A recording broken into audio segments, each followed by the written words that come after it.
Nós estamos a um passo de um abismo que não será aberto por uma guerra mundial ou uma catástrofe natural, mas por algo muito mais silencioso e devastador: a normalização do que destrói a alma. Charles Spurgeon, o príncipe dos pregadores, profeticamente alertou: primeiro a igreja tolera o mal, depois ela o abraça, por fim ela o celebra. E hoje eu estou aqui para te dizer que estamos na contagem regressiva para a fase final. Não estou falando de um futuro distante, estou falando de 2026. Uma data que não é mística, mas estratégica. É o ponto de inflexão onde 4 pecados sexuais, que hoje ainda causam algum desconforto, se tornarão não apenas aceitáveis, mas normais. Normais nas ruas, normais na mídia e o mais aterrorizante, normais dentro das igrejas que se recusam a despertar. E o 4º pecado, o 4º é a coroa de espinhos dessa nova moralidade. É a abominação que se sentará no lugar santo do coração humano. E muitos, até mesmo crentes, aplaudirão sem perceber que estão celebrando a própria morte espiritual.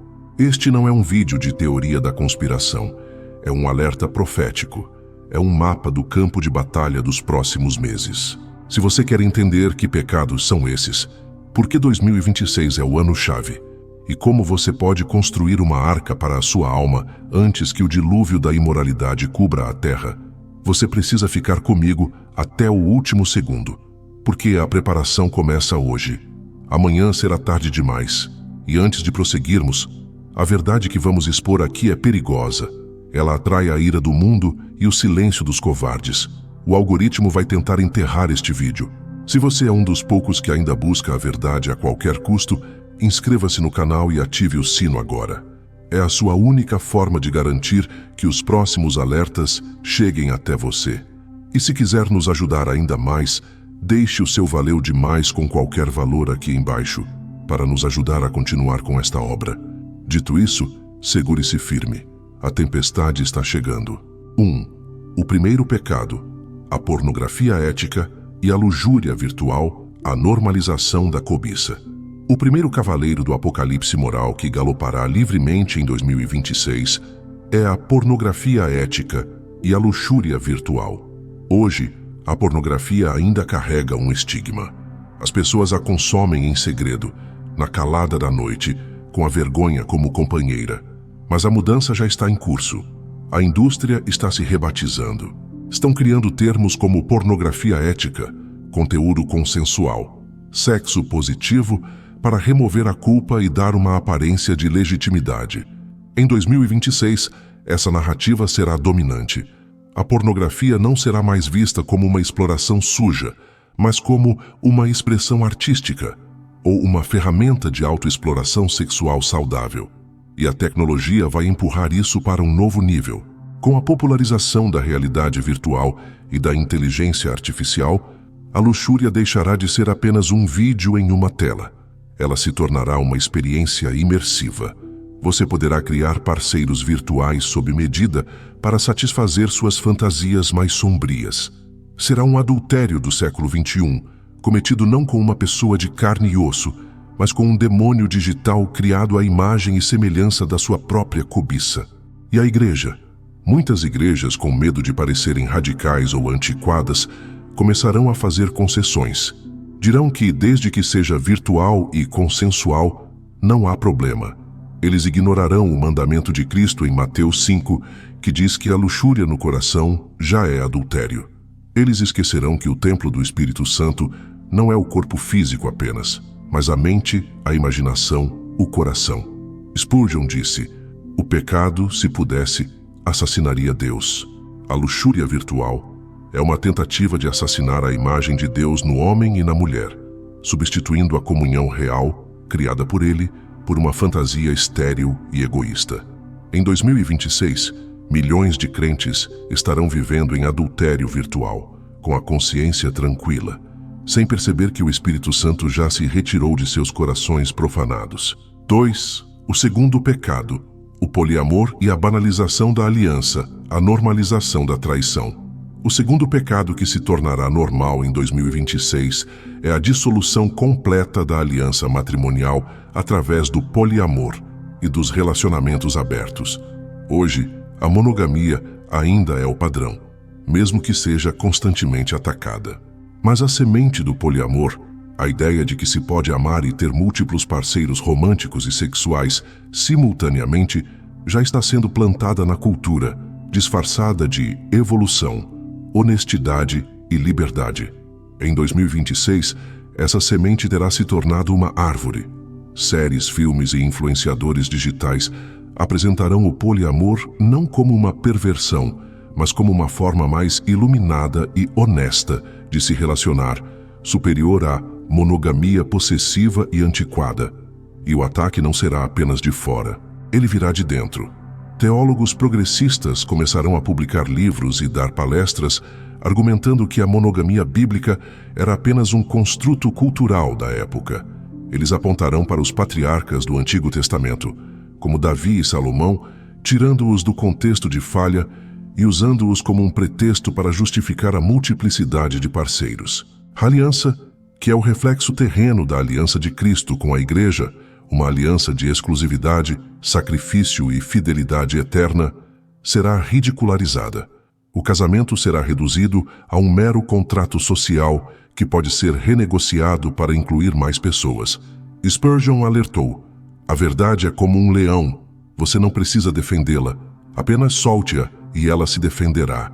Mas o que acontece quando a Igreja, em vez de soltar o leão da verdade bíblica sobre a aliança, o trancafia e o substitui por um gatinho domesticado de tolerância e inclusão?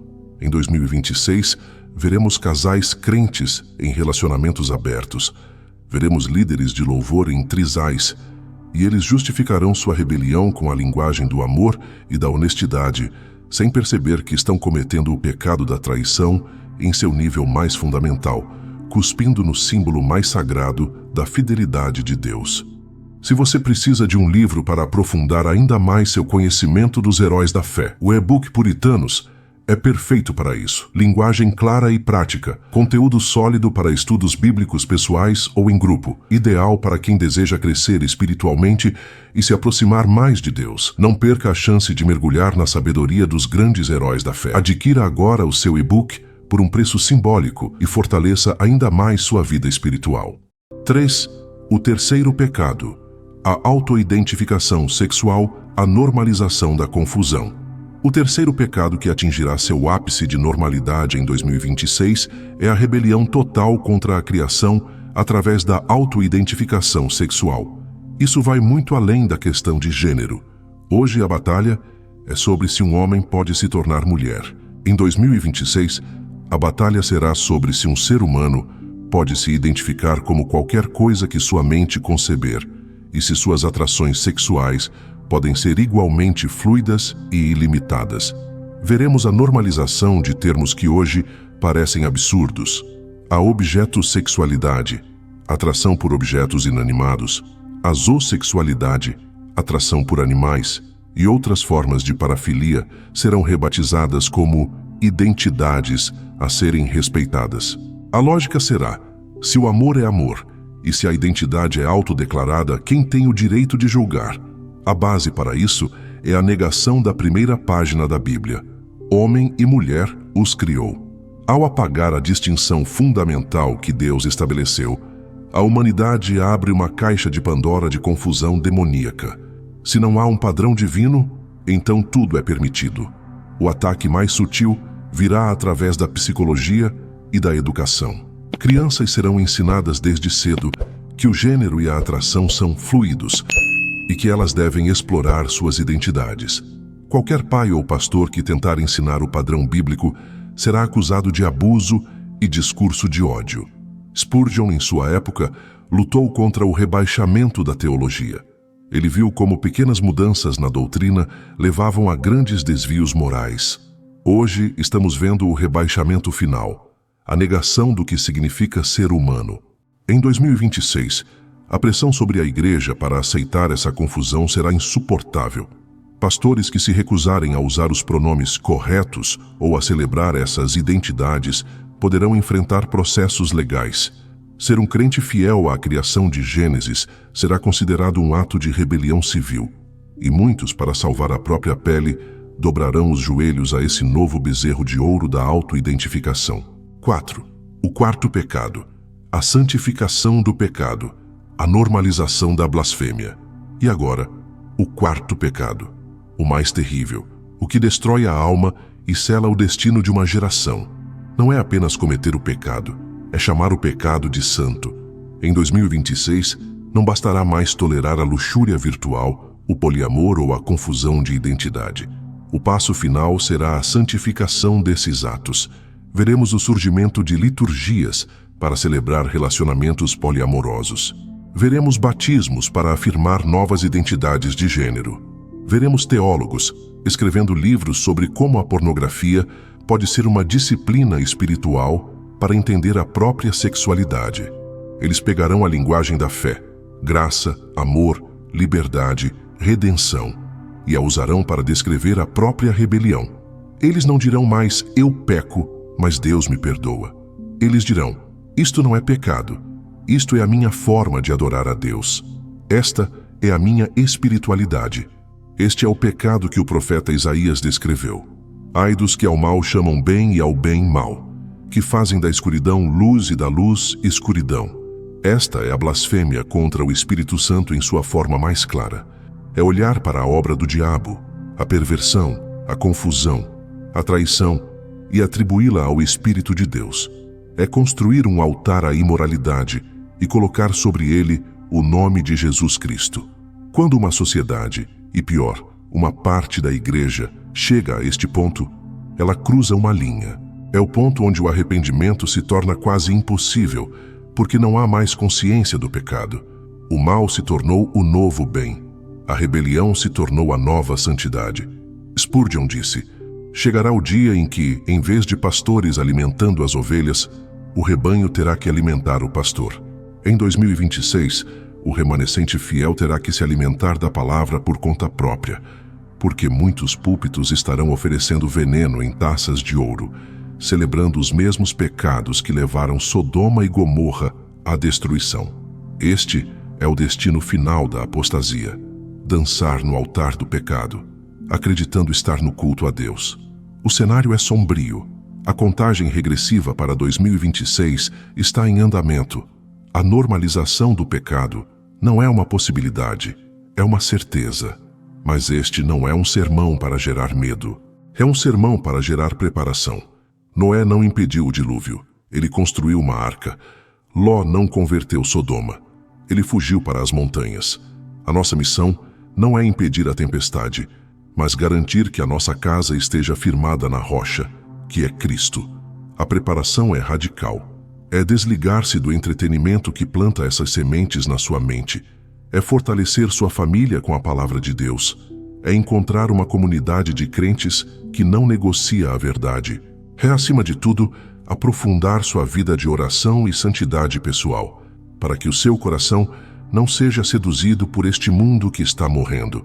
Agora, eu quero orar por você. Uma oração de preparação, de fortalecimento, para os dias difíceis que virão. Oremos. Pai eterno, Criador dos céus e da terra, o Deus que não muda. Nós olhamos para o horizonte e vemos a tempestade se formando. Vemos a escuridão sendo chamada de luz e a rebelião sendo chamada de amor. Senhor, nós não pedimos que o Senhor acalme a tempestade que vem sobre o mundo. Nós pedimos que o Senhor ancore a nossa alma em Ti. Firma os nossos pés na rocha da Tua palavra, para que os ventos da falsa doutrina e as ondas da imoralidade não nos arrastem. Perdoa-nos, Pai, por todas as vezes que já flertamos com esses pecados, por cada olhar impuro, por cada pensamento de traição, por cada momento de confusão que toleramos em nossas mentes. Lava-nos e purifica-nos no sangue do Cordeiro. Nós declaramos hoje a nossa lealdade total a Ti e a Tua palavra imutável. Homem e mulher os criaste. A aliança do casamento é sagrada. O nosso corpo é o Teu templo. Prepara-nos, ó Deus, para 2026. Dá-nos a coragem de Noé para construir contra a zombaria do mundo. Dá-nos a santidade de José para fugir da tentação, mesmo que isso nos custe caro. Dá-nos a ousadia de João Batista para chamar o pecado pelo nome.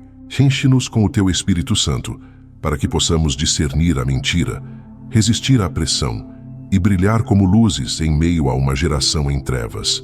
Que não sejamos encontrados dormindo quando o noivo voltar. Fortalece-nos para a batalha que virá. Em nome do nosso Rei e Comandante Jesus Cristo. Amém.